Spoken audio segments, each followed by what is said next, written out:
Gomez and Company, thanks to Fellman Brothers Automotive on TK99 and TK105, the flagship station of Syracuse Orange football. First down and goal at the 1 as the Orange look for a true road victory against an unbeaten team. Heavy formation. Mang and Villari are left. In the gun, the snap is taken. Give to LeQuint. Hammers at the end zone. On second effort, no, he stood up. Now he fights. He dives in. Jackpot! LeQuint Allen, jackpot in Vegas. His 4th touchdown of the game. Lifts the Orange to victory. And UNLV is no longer unbeaten. Our Monday morning quarterback, Don McPherson, joining us. Donnie Mac, that was an exciting play and an exciting way to end the game and come out of Las Vegas with a win. No question about it. For all of the faithful that were staying up late watching that game late on the West Coast was a great way to cap off what was, we talked about this last week, Gomez. This was a game of discipline. They're going out west. It was a short work week. They went and traveled, I think, after 3 days of prep, and this team took it to the end. It was just an exciting way to cap off what was a very big and long week. And LeQuint Allen, just a monster game with 4 touchdowns, obviously, and then playing. And there's a difference, as we say, between being hurt and being injured. And he managed to power through the pain and come out with that great run at the end of the game.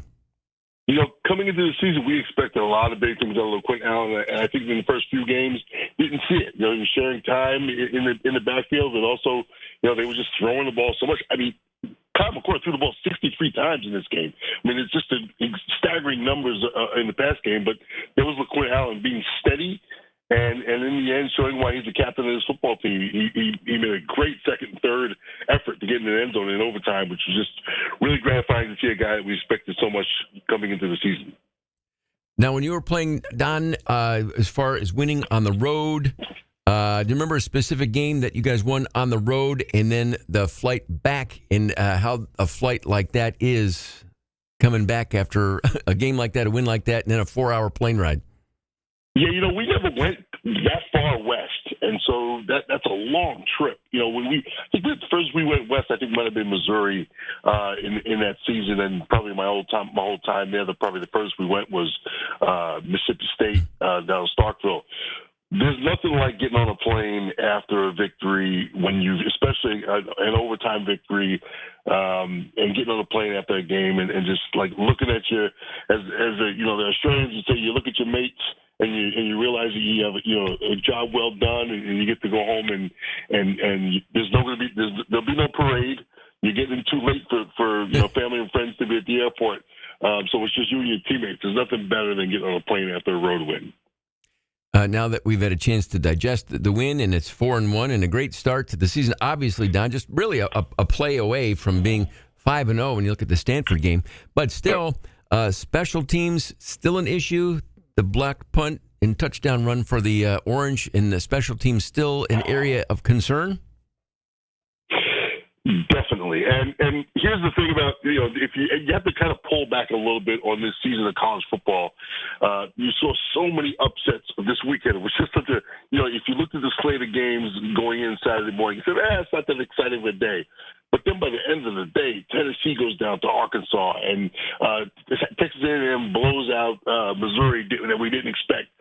So there was all these kind of surprises, and I think it's really a byproduct of transfer portal, lots of talent on the field, but team cohesion isn't always there. Alabama loses to Vanderbilt. How does that happen? Vandy's a good team, and you have a lot of good players who are on good teams because maybe they didn't lose so many people in the transfer portal. Maybe Cal didn't lose so many people in the transfer portal. Maybe that's why they played Miami so tough, because Cal's a good academic school. It doesn't lose a lot of kids to transfer.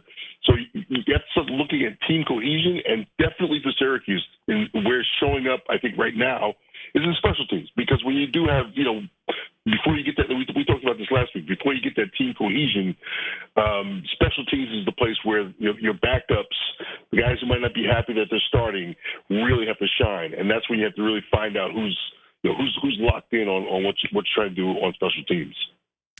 Well, on ahead to next weekend at NC State, another conference game and another road game. Donnie, what do you see when you look at NC State and the preview of next Saturday night's game? Yeah, NC State's another one of those teams, Gomez, that we talk about going into this season. We expect a few more things from, I guess. They're 3-3. They're a team that right now could probably go either way with some defensive struggles. They between, I think, their losses to Tennessee and Clemson gave up more than 100 points to those in those two games alone. So they're struggling defensively, and then they lost their quarterback this weekend. Grayson, trying to think of his last name? Grayson McCall got hurt with a head injury, and he's a guy, pretty good quarterback that they lost. So they're going to be struggling this week, identifying their starter. I think they got a guy they played last week, but now he's going in as the starter. So he's going to have a quarterback who's young and inexperienced. So that's an advantage to Syracuse. And back to the UNLV game, Don, I think it was also great to see, even when things don't go, I know Kyle had an interception late and then a couple of plays like that, but they don't seem to panic and lose their poise. And the team leadership really is evident at that moments of the game. Yeah, Gomez, that's a really good point that we didn't talk about in that game. They finished.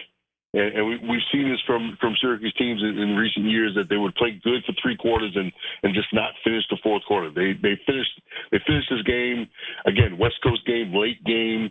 They went to early in the morning and they finished. And that's a really good indication. I think you make a really good point. Really good indication of team leadership as they finish that football game. Well, Donnie, thanks. Busy week for you. And are you going to be at any of the away games there for the Oranges? Any kind of jive with your schedules? No, I'm definitely not going to be in North Carolina this week, and hope everyone's safe down there and safe down in Florida with another storm coming through. But no, I kind of stay put and stay on my perch to it. Thanks, Don.